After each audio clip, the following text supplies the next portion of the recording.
Hi, this week I had the pleasure of interviewing Donna Scott again. In our past interview, we discussed her alcoholic father and how his destructive behaviors towards alcohol affected his aging process.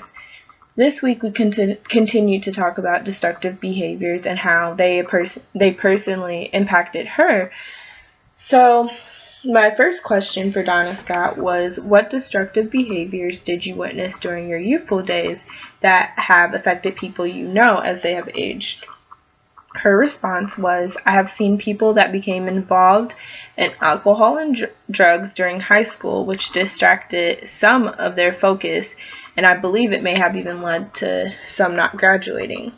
I've also personally suffered from bad eating habits, which eventually led to diabetes, but it is now controlled.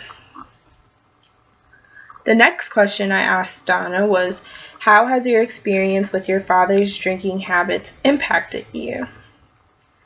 Her response was, growing up, I wasn't my true self.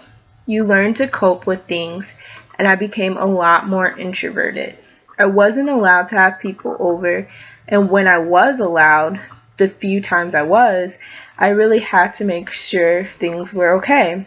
I've never had a huge group of friends because I felt like I could not be open. It followed me throughout my young adulthood, but I now feel like I finally can be who I truly am.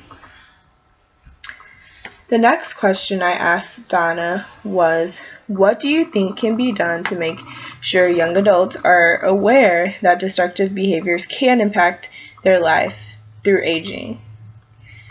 Donna Scott's response was to discuss abuse with kids as they age.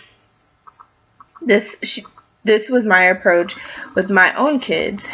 Really make sure they are informed. That doesn't always work, but that's all I could think of to do for my children as a parent.